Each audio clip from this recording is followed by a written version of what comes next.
Good afternoon. Good afternoon good sir. Afternoon students. आज का topic रहेगा हमारा minus sign cofactors of a determinant.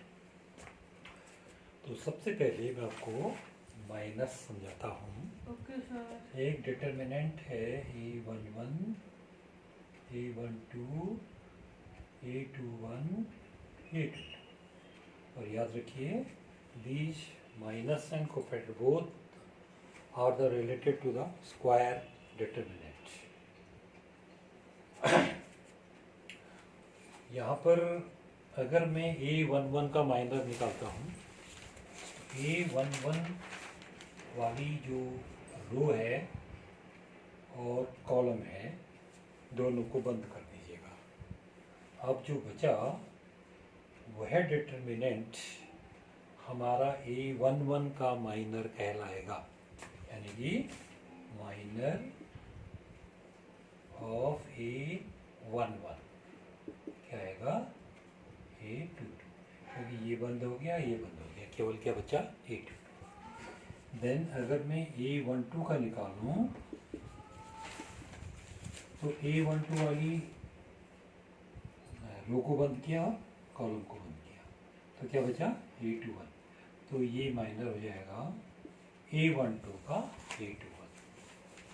अब अगर मैं क्या निकालूं A21 का माइनर निकालूं तो ये और ये बंद किया तो क्या बचा A12, तो माइनर ऑफ A21 कितना हो गया A12।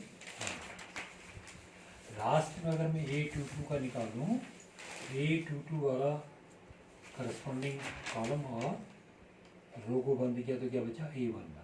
तो इस तरह से A22 एलिमेंट का जो माइनर होगा A11 होगा। ठीक। अब सपोज करो मेरे पास केवल ये एक डिटरमिनेंट है, आप कहेंगे इसका माइनर निकालिए, इसका ऑर्डर 1 है, इसका ऑर्डर 2 था, तो यहाँ आपका माइनर एग्जिस्ट नहीं करेगा, क्योंकि अगर आप इसको बंद करेंगे तो कुछ नहीं बचेगा। तो इट मीन्स माइनस निकालने के लिए डिटरमिनेंट को कम से कम ऑर्डर 2 का होना चाहिए और यह उससे अधिक ऑर्डर का होना चाहिए। अब जैसे minus of determinant of order 3, just like A11, A12, A13, 21, A22, A23, A31, 323, ये एक डिटरमिनेंट है। हमने इसके कितने एलिमेंट हैं 9 एलिमेंट है, तो अलग अलग एलिमेंट के माइनर अलग अलग होंगे। तो जैसे ही मैं A11 का निकालूँ तो जब आप A11 का माइनर निकालेंगे तो उसके लिए सिंबल आएगा माइनर ऑफ 11, A11 का माइनर। तो इसकी रिगार्डिंग रो को और इसकी रिगार्डिंग कॉलम को बंद करिएगा। अब जो बचेगा उस डिटरमिनेंट को सॉल्व करके इसकी वैल्यू निकाल दीजिएगा। तो क्या आएगा इसका वैल्यू, ये multiplication product this product minus this product, तो ये आया A22 इंटू ये क्या है 33 माइनस A32 इंटू A23। तो ये माइनस किसका हो गया A11 का। इसी तरह से अगर हम A12 का निकालें उसको हम बोलेंगे M12। ये वाला कॉलम और ये वाला रो बंद किया तो क्या बचा A21, A31, A23, A33। तो ये वाला डिटरमिनेंट की वैल्यू कैसे निकालोगे, दिस प्रोडक्ट क्या आएगा A21 इंटू A33 माइनस ये क्या आएगा A31 इंटू A23। इसी तरह से अगर हम M13 निकालें, 13 का माइनर निकालें तो A13 वाली कॉलम और रो को बंद किया। अब ये हमारा क्या बचा डिटरमिनेंट, ये प्रोडक्ट माइनस ये प्रोडक्ट, तो कितना आएगा A21 into A32 minus A31 into A22। इस तरह से अगर हम AM21 निकालें तो ये वाला बंद हो जाएगा, ये वाला बंद हो जाएगा। इन चारों को सॉल्व करके निकालेंगे तो इस तरह से हम माइनस निकालेंगे।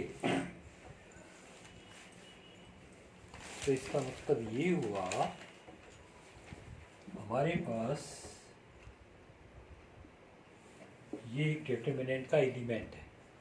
अगर इसका हम क्या निकालें, माइनर निकालें, तो क्या होगा, आई वाली रो और जे वाली कॉलम को बंद करेंगे। ए आई जे का रो को भी बंद कर देंगे, कॉलम भी बंद कर देंगे। तो जो रिमेनिंग डिटरमिनेंट बचता है उसकी वैल्यू को हम ए आई जे का क्या कहेंगे, माइनस बोलेंगे। अब मैं बताता हूँ कोफैक्टर कैसे निकालोगे। ये तो माइनस का है हुआ, अब कोफैक्टर कैसे निकालेंगे। सपोज करिए मैंने ए आई जे का क्या निकालना है, कोफैक्टर निकालना है।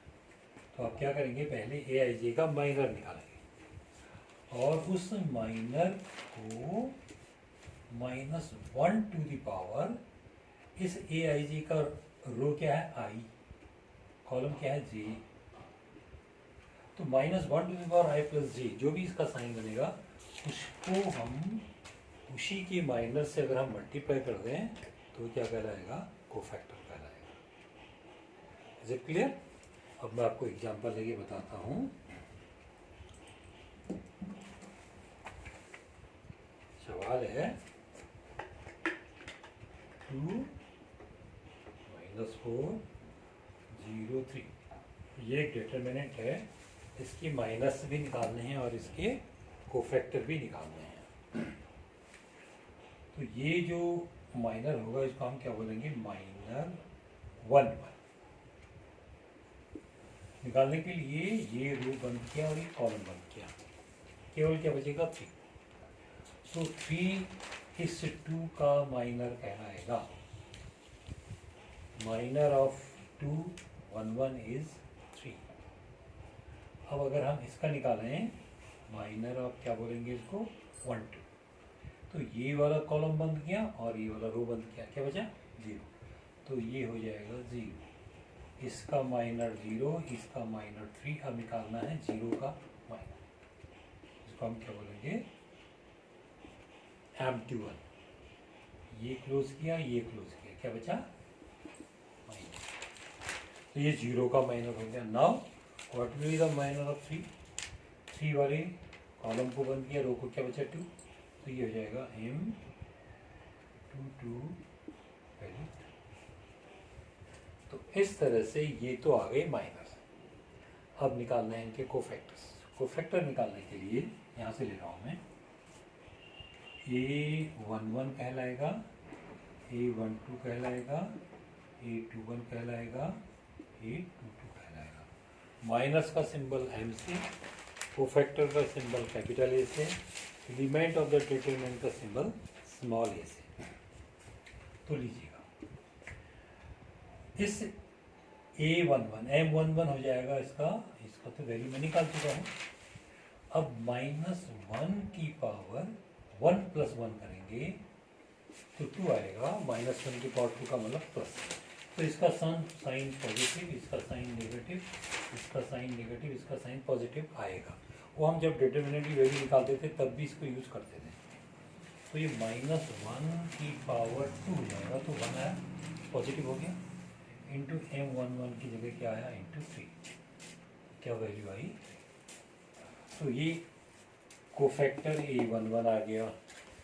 अब कोफैक्टर किसका निकाले, 1 2 का। 1 2 का मतलब ये वाला कैसे निकालें, -1 की पावर, इसका रो 1 है और कॉलम क्या है 2, तो 1 + 2 इंटू M की M12 -1 की पावर 3 यानी कि नेगेटिव, तो नेगेटिव साइन आ जाएगा, इंटू M12 की जगह 0, 0 से इंटू करेंगे तो 0 आएगा। तो ये आया, इसका कोफैक्टर आया, ये वाला कोफैक्टर आ गया 0। अब A21 कैसे निकालेंगे, A21 का मतलब हुआ इसका निकालना है, दैट इज -1 की power 2 + 1, 2 is rows one is common m into two तो -1 की पावर 3 का मतलब नेगेटिव साइन आया इंटू m21 की जगह -4 आया तो माइनस इंटू -4 करेंगे तो +4 आया। ये इसका कोफैक्टर आया। अब इसका निकाल रहे हैं हम -1 की पावर 2 रो भी 2 है कॉलम भी 2 तो 2 + 2 इंटू m -1 की पावर 4 और -1 की पावर 4 का मतलब हुआ पॉजिटिव और m22 की जगह कितना आया बेटा +1 इंटू 2 और 2 तो ये कोफैक्टर आ गए और क्या आ गए माइनस आ गए। अब इसी तरह ये कौन सा ऑर्डर का था आपका और डिटर्मिनेंट 2 ऑर्डर का था। अब मैं एक 3 ऑर्डर का डिटर्मिनेंट लेता हूँ उसका कैसे निकालोगे माइनस एंड कोफैक्टर्स। ये मैं एक्सरसाइज 4.4 निकाल रहा हूँ। हाँ वही तो ज़्यादा तो नहीं